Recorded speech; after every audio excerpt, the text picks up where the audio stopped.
Hello everyone, अस्सलाम वालेकुम। मेरा नाम एहसन मुमताज़ है और आप मुझे सैम भी कह सकते हैं। अपने इंट्रोडक्शन की वीडियो में मैं सिर्फ सिंपल से ही बताना चाहूँगा, professionally um graphic and web designer, freelancer हूँ और एक टीचर भी हूँ।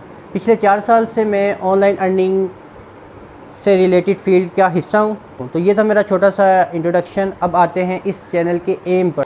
इस चैनल को मेरा बनाने का मकसद कम्प्लीटली एजुकेशन था। जैसे कि राइट नाउ आप जानते हैं कि इस वक्त यूट्यूब पे 2 तरह की वीडियोस बनती हैं, या तो एजुकेशन और सेकंड इंटरटेनमेंट। तो मेरे चैनल का मकसद बिल्कुल भी इंटरटेनमेंट नहीं है। मैं आपको कोई इंटरटेनमेंट से रिलेटेड वीडियोस नहीं ऑफ़र कर रहा, लेकिन आपको इस चैनल पर कम्प्लीटली एजुकेशनल वीडियोज़ मिलेंगी। एजुकेशनल वीडियोज़ में कौन कौन सी कैटेगरीज़ को मैं फ़ोकस कर रहा हूँ? सबसे पहले मैं फ़ोकस किया है ट्रैवल व्लॉग को। तो ट्रैवल गाइड से रिलेटेड मेरी वीडियोस आती रहेंगी। जैसे कि इस आई लिंक पर क्लिक करके आपको कुमरात वैली से रिलेटेड मेरी ट्रैवल व्लॉग की वीडियोस मिल जाएंगी। और सेकंड, मेरा इस चैनल का मकसद है आप लोगों को ऑनलाइन अर्निंग से रिलेटेड गाइडेंस ऑफ़र करना। मेरी वीडियोस आती रहेंगी वक्तन फ़वक्तन, ताकि आपको ऑनलाइन अर्निंग से रिलेटेड जो भी क्वेश्चंस हैं, आपको जो भी प्रॉब्लम फेस करनी पड़ सकती है, हर तरह की गाइडेंस मिलती रहें। कौन कौन से वेज़ हैं, इस सब चीज़ों से रिलेटेड आपको ऑनलाइन अर्निंग से रिलेटेड वीडियोज़ मिलती रहेंगी।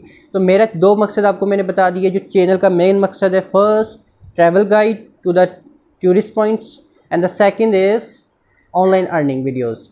ये मेरे 2 मेन पर्पज़ है। इसके अलावा स्टडी स्कॉलरशिप से रिलेटेड मेरी वीडियोस आती रहेंगी और बिज़नेस आइडियाज़ से रिलेटेड भी मेरी वीडियोस आती रहेंगी। तो अपने चैनल का मेन एम आपको बता दिया है। तो अगर आपको मेरे ट्रैवल व्लॉग अच्छे लगे हैं, अगर आपने देख लिए हैं तो, और अगर आप ऑनलाइन अर्निंग करना चाहते हैं और इस चीज़ से रिलेटेड एक ऐसे बंदे की वीडियोस देखना चाहते हैं जो अपना पर्सनल एक्सपीरियंस आपके साथ शेयर करना चाह रहा है, जो कि इस फील्ड में 4 साल से काम कर रहा है, तो इस चैनल को ज़रूर सब्सक्राइब करें, ताकि जैसे ही वीडियोस मेरी अपलोड हो आपको फ़ौरन उसका नोटिफिकेशन आ जाए।